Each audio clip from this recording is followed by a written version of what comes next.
আর সেই যাত্রাপালা অর্থাৎ রাজধানী যে দিল্লি, আমরা জেলার গণ্ডি ছাড়িয়ে এবার কোথায় যাব না, রাজধানী দিল্লিতেও পাড়ি দেব। রাজধানী দিল্লির আরামবাগ কমিটির পুজো 37 বছরে পা দিয়েছে এই পুজো। এবার তাদের থিম যাত্রাপালা, অর্থাৎ একদিকে যেমন শহর কলকাতার ছবি দেখাচ্ছিলাম, জেলার ছবি দেখাচ্ছি, এবার ঠিক একইভাবে রাজধানী দিল্লিতেও আমরা পাড়ি দিয়েছি। রাজধানী দিল্লির আরামবাগের পুজো কমিটির পুজো এবার 37 বছরে।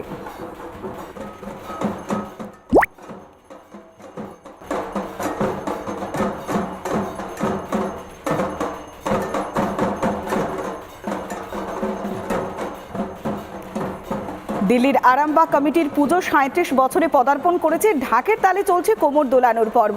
রাজধানী একেবারে জমজমাট, কেননা শহর কলকাতার যে আমেজ, পুজোর আমেজ প্রবাসেও ধরা যাচ্ছে। এবার আমরা একটু সরাসরি যাব আমাদের প্রতিনিধি প্রেমের কাছে। প্রেম, তুমি সরাসরি রয়েছো আমাদের সঙ্গে। প্রথমে জানাই মহাসপ্তমীর অনেক অনেক শুভেচ্ছা, তোমাকেও বেশ সুন্দর লাগছে দেখতে। তবে আজ মহাসপ্তমী, রাজধানী দিল্লিতে একেবারে সেই যে সপ্তমীর সুরটা সপ্তমে পৌঁছে গিয়েছে। এই মুহূর্তে সন্ধে পেরিয়ে রাতের দিকে যাচ্ছি, আমেজটা কেমন চোখে পড়ছে প্রবাসে? শুভ সপ্তমী বাংলা। আমরা রয়েছি কলকাতার থেকে অনেক দূর দিল্লিতে। এইখানে কিন্তু থিম পুজো, যেটা কলকাতার হচ্ছে ঐতিহ্য, প্রবাসীদের ঐতিহ্য, থিম পুজোও কিন্তু এখানে রয়েছে। এইবারে কিন্তু এখানকার পুজোর যেই আমেজটা সেটা কিন্তু যাত্রাপালা। সেই যাত্রাপালা সেটা চৈতন্যদেব একসময় শুরু করেছিলেন, যে অরিজিনেটার অফ হচ্ছে যাত্রাপালা। এই থিমেই কিন্তু এই পুজো হচ্ছে মাতামাতি রয়েছে। এই পুজোর হচ্ছে এই যাত্রাপালার থিম, যেটা অনেক দিন ধরে চলে আসাতে এখন ফেড অ্যাওয়ে হয়ে যাচ্ছে। এখন এই পুজোর থিমেই কিন্তু আরামবাগের পুজো। এখানে প্রবাসে থিম পুজোটা কিন্তু অতটা দেখা যায় না। তেমনই এই বছর 37তম এই আরামবাগের পুজো।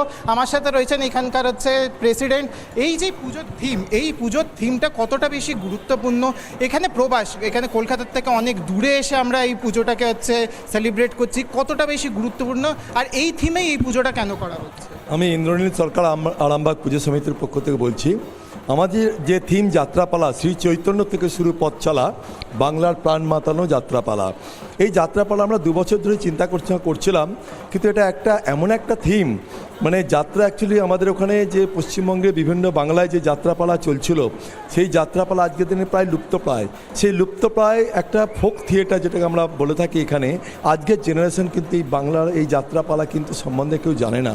তাই আমরা সেই যাত্রাপালার যে যার যে মাহাত্ম্য, তার যে ট্র্যাডিশন, সেইটাকে আমরা নিয়ে আসার জন্য এই থিমটা বেছেছি, যার মাধ্যমে আমরা যে যাত্রাপালার আর্টিস্টরা এখনও বেচারাদের খুব দুর্দশা অবস্থায় রয়েছেন, তাদের আমরা সাহায্যের জন্য হাত বাড়িয়ে দেওয়ার জন্য বা সমাজের বিভিন্ন স্তরের কাছে এই মেসেজটা পৌঁছানোর জন্য আমরা এবার থিমটা যাত্রাপালা নিয়েছি। আর এই থিমটার জন্য আমরা পশ্চিমবঙ্গ থেকে আমরা দেখতে পাচ্ছি একেবারে প্রবাসী উৎসবের আমেজ তুঙ্গে। সরাসরি ছিলেন আমাদের প্রতিনিধি প্রেম। আমরা প্রবাসের ছবি দেখাচ্ছি। রাজধানী দিল্লিতে ঢাকের তালে চলছে কোমর দোলানোর পর্ব। সন্ধে পেরিয়ে রাত বাড়ছে, মানুষজনের উন্মাদনা, ভিড় একেবারে বিভিন্ন পুজো মণ্ডপে। আমরা রাত বাড়ার সঙ্গে সঙ্গে মহাসপ্তমীতে কতখানি জনস্রোত, জনপ্লাবন চোখে পড়ছে।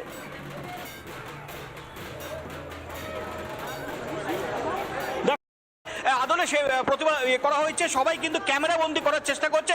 একটু কথা বলবো, আজকে কটা ঠাকুর দেখা হলো? এই যে সেকেন্ড চলছে এখন, সেকেন্ড। এটা কেমন লাগছে?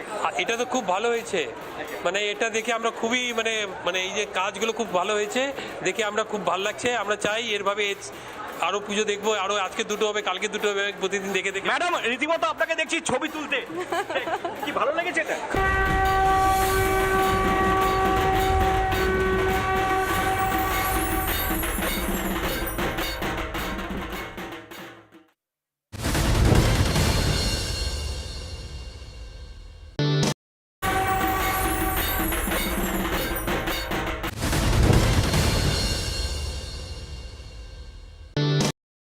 আরামবাগ সমিতির পুজো প্রত্যেকবারই নজরকাড়ি, ঠিক একইভাবে মহাসমারোহে সেখানে কিন্তু পুজো চলছে।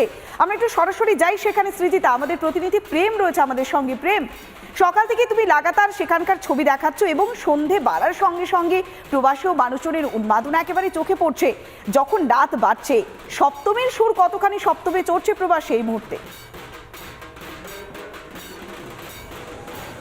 একদম ঠিকই, আমরা রয়েছি দিল্লির আরামবাগে। কলকাতার থেকে অনেক দূর এই দিল্লির আরামবাগে কিন্তু যাত্রাপালার থিমে এই যত রাত বাড়ছে তত কিন্তু উচ্ছ্বাস বেড়ে চলেছে। যেমন আপনি দেখছেন, আমি দেখাচ্ছি দিল্লির আরামবাগে এইবারে যাত্রার থিম করা হয়েছে।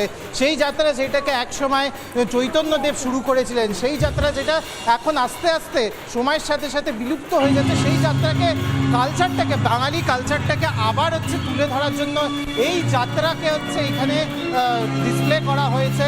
এই যাত্রাটা কতটা বেশি গুরুত্বপূর্ণ এই প্রবাসীদের জন্য সেইটার সাথে কথা বলার জন্য আমার সাথে রয়েছেন আপনি। একটু কতটা গুরুত্বপূর্ণ এই যাত্রাটা, এই যেইভাবে বিলুপ্ত হয়ে যাচ্ছে আপনারা এটাকে তুলে ধরার চেষ্টা করছেন, সেইটা আমাদের আরামবাগ পুজো সমিতির এটা 37তম পুজো।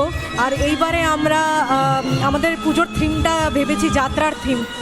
তো যেমন দাদা বললেন যে যাত্রার এইবারে যেমন যাত্রা জিনিসটা আমরা যখন অনেক ছোট ছিলাম তখন দেখেছি, এখন আস্তে আস্তে জিনিসটা একদম মানে আর দেখাই যায় না। আমাদের পুজোর থিমের নামও এইবারে চৈতন্য মহাপ্রভুর হাত ধরে চলা। তো যত রাত বাড়ছে, রাত বাড়ার সাথে সাথে আমরা কিন্তু কলকাতার থেকে অনেক দূরে রয়েছি। এই দিল্লিতে উচ্ছ্বাসটা কতটা উপরে সেটার ব্যাপারে এখানটায় প্রবাসে বাংলায় আমরা থাকি, কিন্তু বাঙালিরা যে অথেন্টিক জিনিসগুলো দেখতে পায় না, যেমন এই যে যাত্রাপালা, এটা দেখার জন্য আর আমাদের আরামবাগ পুজো সমিতির পক্ষ থেকে এই থিমটা এবার রাখা হয়েছে, যাতে সবাই প্রবাসে বসে যাত্রাপালা কি হয় সেটা সম্পর্কে জানতে পারে। আর এত উচ্ছ্বাস সেই কারণে আমি আপনাদের দেখিয়ে দেবো কি এখানে কিন্তু ভিড়ে ভিড়, পুরোপুরি লাইন। একদমই তাই, যে ছবি প্রেম দেখাচ্ছে লাগাতার যাত্রাপালা। সৃজিতা, যাত্রাপালা কি তুমি দেখেছো? তোমার কি মনে আছে?